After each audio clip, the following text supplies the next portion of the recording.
warahmatullahi wabarakatuh. Halo adik-adik semuanya, welcome back my YouTube channel. Kembali lagi bareng Kandila. Oke adik, para pejuang UTBK SBMPTN tahun 2022, apa kabarnya? Semoga dalam keadaan sehat ya. Dan di video kali ini kakak akan bahas soal prediksi soal kimia UTBK SBMPTN 2022 part 1. Jadi aku akan nemenin kalian sampai UTBK dan sampai ujian mandiri. Oke. Nah, bagi adik-adik yang baru bergabung di channel ini, jangan lupa bantu channel ini dengan bantu like-nya, komen dan subscribe, dan share juga ke media sosial lainnya biar channel ini menjadi channel edukasi yang berkembang. Oke adik, apakah sudah siap belajar? Kalau sudah siap, yuk kita bahas soal yang pertama ya. Nah, aku mau kasih tahu dulu, jika kalian mau memesan soal prediksi kimia SBMPTN 2022, kalian bisa cek linknya di deskripsi box aku ya, karena soal ini tiap tahunnya sama-sama atau mirip-mirip gitu. Oke? Nah, kita masuk ke soal yang pertama. Stoikiometri ya. Asam arsenat dengan Mr 142 dihasilkan dari reaksi antara arsen trioksida. Jadi asam arsenat ini maksud tuh yang ini ya. Nah, dihasilkan dari reaksi antara arsen trioksida, itu berarti AS2O3 ya adik-adik, yang ini. Oke ya, dan iod yang ini. Menurut reaksi berikut, bila 24,75 gram arsen trioksida direaksikan dengan 101,6 gram iod dan air berlebih, maka massa arsenat yang dihasilkan adalah, nah karena sini kita perlu bikin dulu reaksinya ya, AS2O3 ditambah dengan H2O ya, tambah I2 menghasilkan asam arsenat ASO4 ditambah dengan HI. Oke. Nah, di dalam reaksi ini dia belum setara. Jadi PR kita adalah kita harus bisa menyetarakan reaksi ini. Artinya jumlah atom di kanan harus sama dengan jumlah atom di kiri. Nah, AS di sini kan ada 2 atom ya, sementara di sini jumlahnya baru 1. Jadi untuk menyetarakan, tambahkan koefisien di sebelah kiri ini. Jadi AS-nya 2. Oke. Kemudian kita lihat juga nilai hidrogen di sini ya. Hidrogen di sini atau oksigennya dulu ya, karena di sini oksigennya cuma di sini kan. Oksigen di sini 4 kali 2 adalah 8, sedangkan oksigen di sini baru 3. Nah, biar dia ada 8 berarti kan ditambah 5 ya. Baru di sini kita taruh angka 5-nya, karena di sini kan oksigennya 1 kali 5 5 tambah 3 8. Kalau di sini oksigennya 4 kali 2 8, jadi dia sudah sama. Nah, kalau sudah sama, terakhir kita lihat juga hidrogen. Hidrogen di sini kan 5 kali 2 10 ya, sementara hidrogen di sini 3 kali 2 6. Jadi antara 10 sama 6 masih ada 4 lagi. Jadi kita taruh di sebelah ini, karena di sini yang bisa kita tambahkan hidrogennya. Jadi hidrogen di sini 3 kali 2 6 tambah 4 adalah 10, dan 5 kali 2 di sini adalah 10. Nah, terakhir apalagi yang belum sama jumlah atomnya adalah I di sini totalnya 4, sementara di sini baru 2. Jadi tambah di sini 2, karena 2 kali 2 4, baru sama jumlah atom di kiri dan di kanan. Nah, reaksi ini sudah dikatakan reaksi yang sudah setara. Nah, dalam reaksi ini katanya kan di sini ada direaksikan ya. Berarti adik perlu bikin mula-mula dulu, bereaksi dan sisa. Nah, kita bikin di sini mula-mula adalah M, bereaksi dan sisa. Oke, kita tulis dulu berapa. Kalau untuk memasukkan sini harus dalam satuan mol, jadi kita cari dulu mol dari si AS2O3 ya. Nah, rumusnya adalah massa dibagi dengan Mr. Nah, massanya di sini diketahui si asam arsenat adalah 24,75, harus kita bagi dengan Mr dari AS2O3. si asam arsenat di sini 142 ya, yang ini. Oke, kita masukkan 142. Jadi kalau dibagi itu hasilnya adalah 0,12. Oke, udah dapat mol. Sekarang kita cari juga mol dari si I2 ya. Rumusnya adalah gram dibagi dengan AR. Sama rumusnya atau massa. I2 di sini masanya 101,6 kita bagi dengan Mr dari I2 di sini 254 ya. Jadi di sini Mr ya. 254. Jadi kalau dibagi ini dapatnya adalah 0,4 ya, 0,4 mol. Oke, kita udah dapatkan masing-masing molnya. Sekarang tinggal kita masukkan ke dalam sini. Berarti untuk AS2O3 di sini adalah 0,125, sedangkan untuk I-nya adalah 0,4. Nah, saat ini bereaksi kan belum terbentuk produk ya. Nah, karena di sini adalah yang paling kecil 0,125 di antara 0,4, berarti di sini juga yang bereaksi 0,125. Nah, untuk dua koefisien ini kan dua koefisien ya, berarti ini sama dengan 1. Untuk satu koefisien dia 0,125, berarti untuk dua koefisien di sini adalah 0,25. Nah, untuk dua koefisien di sini berapa? Juga sama 0,25. Kalau untuk keempat berarti ya kalikan 4. Nah, berapa? 125 dikali 4. Ada yang tahu berapa? 5 ya. 0,5. Kita turunkan, kurangin ini 0,5, ini turunin 0,25, ini 0,15, ini habis. Jadi karena ditanya di sini asam arsenat yang dimaksud di sini adalah H3ASO4. Oke, berarti yang di bagian ini ya Dedik. Oke, jadi kita cari sekarang adalah massa dari H3ASO4 yaitu mol dikali dengan mR. Rumusnya molnya tuh yang ini ya, 0,125 ya, bukan 0,25 ya, 0,25 dikali mR dari asam arsenat dikali dosa 142 yang ini ya, ini. Oke, di sini tuh maaf ya, ada terjadi kekeliruan. Ini mR nya bukan 142 tapi 198 ya, yang ini.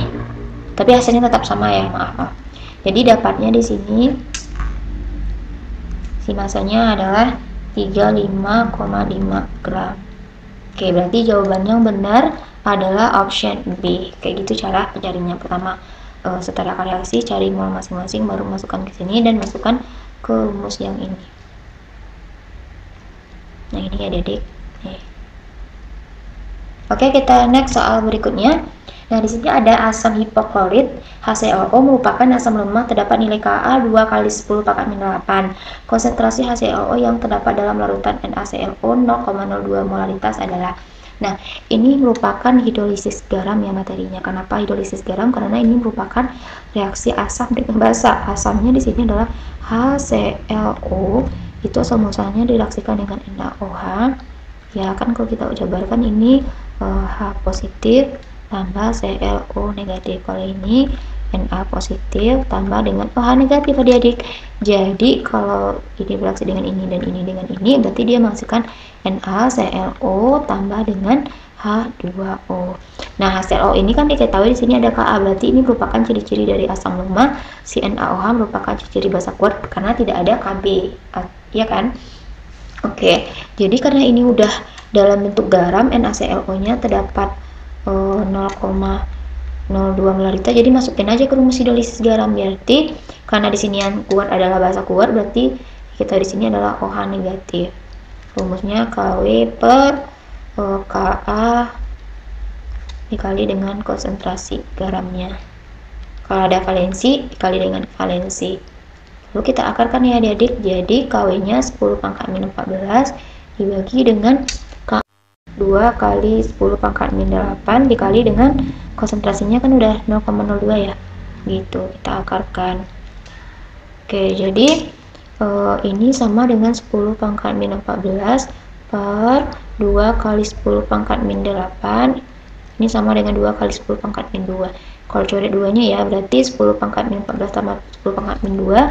10 pangkat min 16 dibagi min 8, berarti pangkatnya jadinya 10 pangkat min 8. Kalau kita akarkan dapat 10 pangkat min 4 molaritas. Nah, aku sambung sebelah ini ya. Nah, jadi kan di sini OH min. Kalau hidrolisis garam itu kan ada Na positif ionnya, ada anionnya ClO negatif. Ketika ini kita reaksikan dengan H2O, ini tidak akan terdapat terhidrolisis karena konsep hidrolisis itu dia harus berasal dari anion maupun kation yang berasal dari asam atau basa lemah yang lemah-lemah. Jadi tidak dapat. Tapi kalau HClO min itu kan asam mulanya dari asam lemah, bisa karena dia lemah kan. Jadi dihasilkan HClO ditambah dengan OH negatif sisanya. Nah, OH negatif di sini kan diketahui 10 pangkat min 4 karena koefisiennya sama-sama 1. Jadi untuk HClO ini juga sama nilainya, yaitu 10 pangkat min 4. Ini 10 pangkat min 4.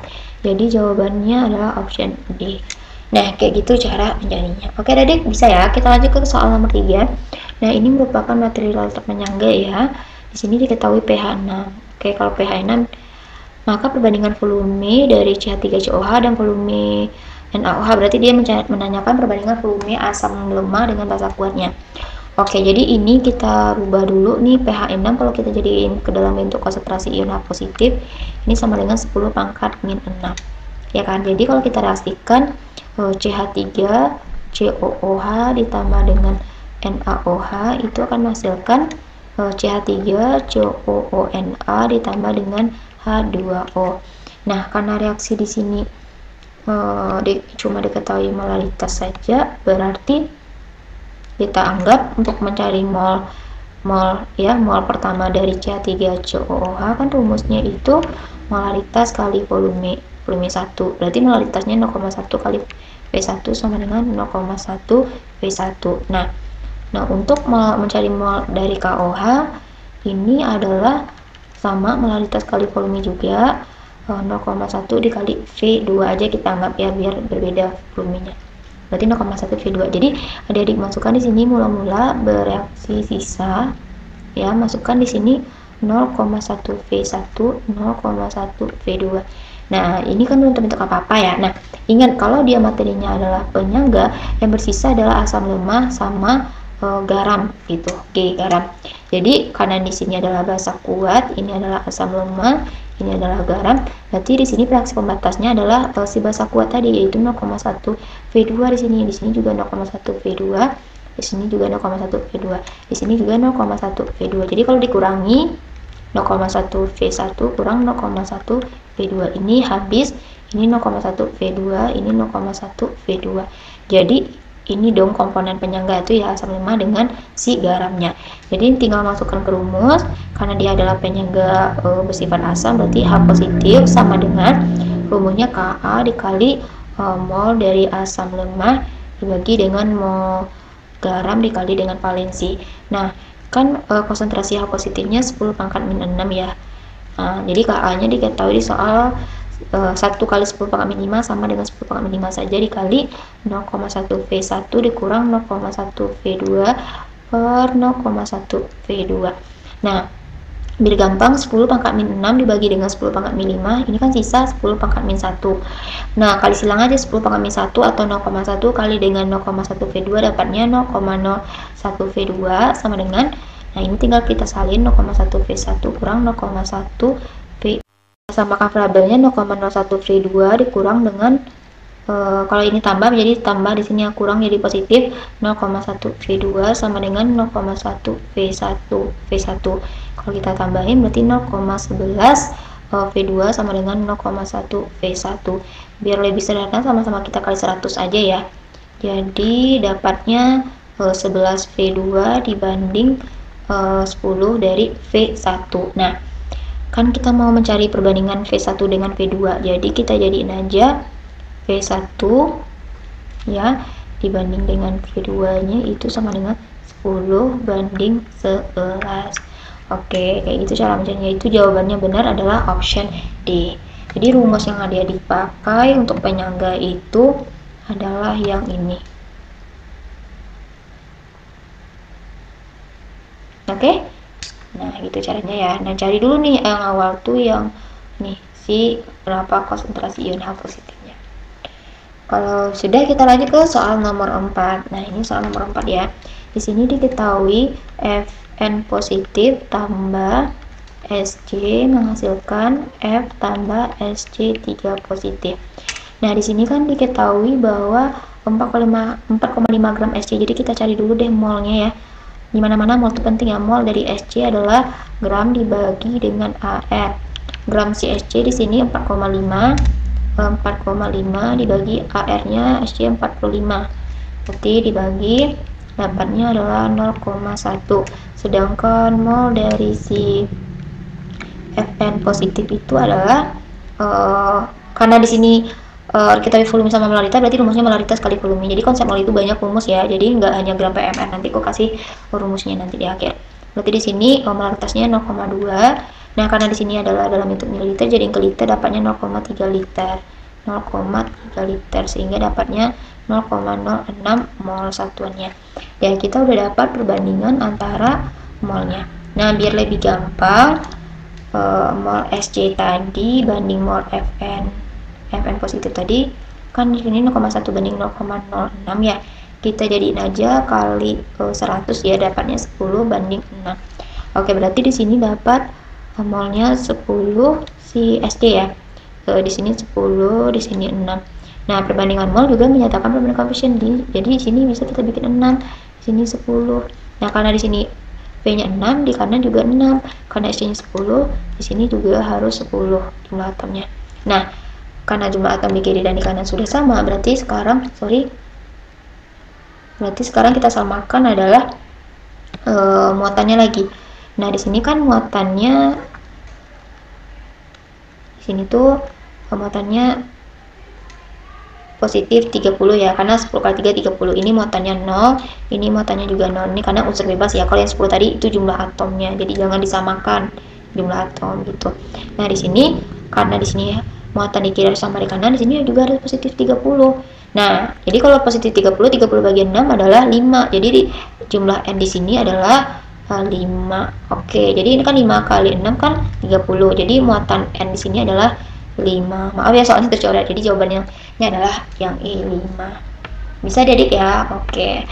Next, soal terakhir. Sayang sekali ya ini soal terakhir. Nah, di sini ada NO cell. Jadi kita mencari pernyataan berikut yang benar adalah. Oke, kalau di sini adalah ini kan biloxnya 0, ini positif 2. Berarti kalau biloxnya naik, berarti ini terjadinya reaksi oksidasi, dan di kanan reduksi. Kita salin aja di sini ya. Zn2 positif di batas jembatan garam, Cu 2 positif dengan Cu. Ini mengalami oksidasi, ini mengalami reduksi karena biloknya ini naik, ini turun ya. NO cell-nya itu adalah 1,1 volt. Kalau yang di sini Pb ke Pb2 positif jembatan garam, lalu ada Cu2 positif dengan Cu. Juga NO cell-nya adalah 0,47 volt. Nah, ini juga sama, ini kan oksidasi, ini reduksinya. Nah, sekarang kita harus menentukan pengurutan NO cell-nya. Nah, karena di sini adalah kan kalau menurut deret volta nih, kita bikin aja deret volta ica ya. Misalkan semakin ke kanan kan dia semakin mudah NO reduksinya makin besar ya, NO rate-nya makin besar, berarti dia makin mudah direduksi. Kalau semakin dia ke kiri, NO reduksinya semakin kecil, makin mudah dia teroksidasi, ini makin mudah terreduksi. Nah, karena di dalam notasi sel si baik dalam reaksi pertama maupun reaksi kedua, ini kan pertama nih reaksinya ya, yang si Zn tadi ya, Zn reaksi pertama dan Pb reaksi kedua. Nah, di situ kan sama-sama ada si Pb.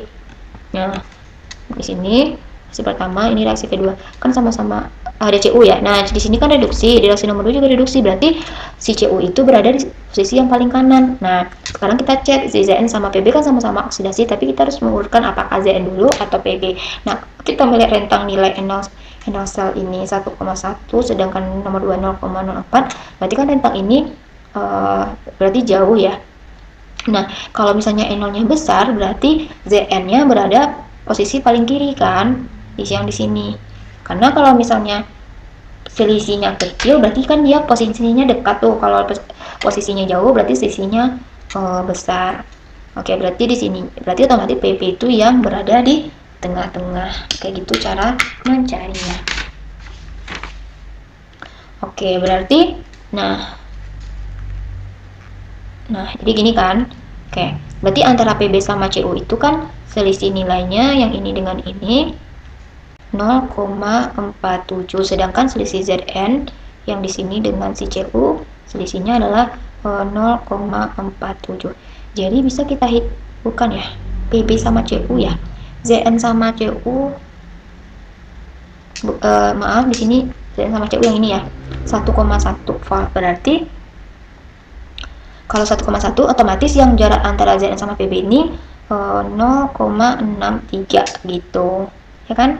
Ya, berarti urutannya itu di antara Zn, Cu, Pb. Pb merupakan oksidator kuat, salah ya, bukan Pb.